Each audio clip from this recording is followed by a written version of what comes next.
کتابوں میں ایک واقعہ لکھا ہے، ایک دولت مند انسان تھا، اس نے ایک بہت خوبصورت لڑکی سے شادی کی، محل نما مکان تھا، کھانا کھا رہا تھا، بیوی کے ساتھ بیٹھا ہوا، دروازے پہ کسی فقیر نے آواز لگائی۔ اس کی بیوی نیک عورت تھی، اس کی عادت تھی کہ دروازے پہ جب بھی کوئی فقیر مانگنے آتا وہ اس کو ضرور کچھ نہ کچھ دیتی تھی۔ تو جب اس نے صدا لگائی تو بیوی نے پوچھا کہ آپ اجازت دیں تو میں ایک روٹی فقیر کو دے آتی ہوں۔ کہا ٹھیک ہے۔ اب وہ دینے گئی تو 1 منٹ 2 منٹ لگ ہی جاتے ہیں۔ پھر جب واپس آئی تو اس کا موڈ بڑا اپ سیٹ تھا، برسنا شروع کر دیا، یہ لوگ کمینے اور ذلیل ہوتے ہیں، مانگنے آ جاتے ہیں، کام نہیں کرتے، کماتے نہیں، فلاں نہیں کرتے۔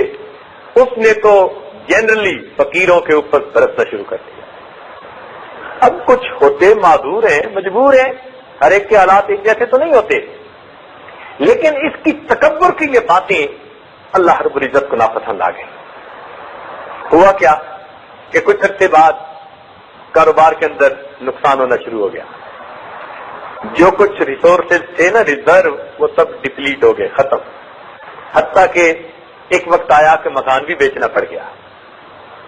پھر ایک وہ وقت آیا کہ یہ اپنی بیوی کو بھی سپورٹ نہیں کر سکتا تھا، بیوی کو بھی کہا کہ میری طرف سے طلاق ہے، تو اپنے ماں باپ کے گھر جا کر۔ اتنے حالات برے ہوئے، لڑکی ماں باپ کے گھر آ گئی، 1 سال اپنے اس گھر پہ رہی، خوبصورت تھی، خوبصیرت تھی۔ 1 سال کے بعد پھر اس کے رشتے کا پیغام آیا، ماں باپ نے رشتہ کر دیا۔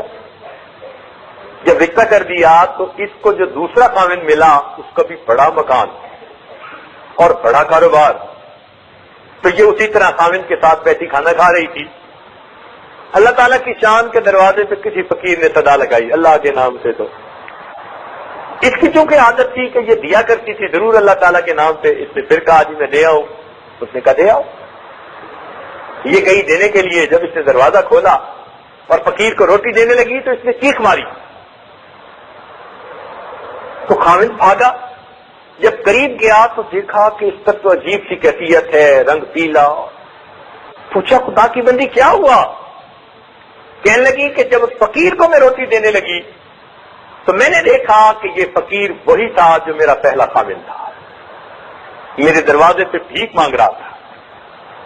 اس نے کہا اچھا تم نے مجھے پہچانا کہ میں کون ہوں؟ اس نے کہا تم کون ہو؟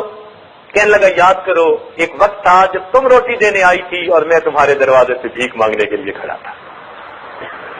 اللہ رب العزت نے اس کے تکبر کے بول کے بدلے اس کا محل، اس کی بیوی، اس کی ساری کچھ اس کے فقیر کو دے دیا، اور وہ بندہ جو تکبر کی باتیں کرتا تھا اس کو فقیر بنا کر اس کے دروازے پر کھڑا کر دیا۔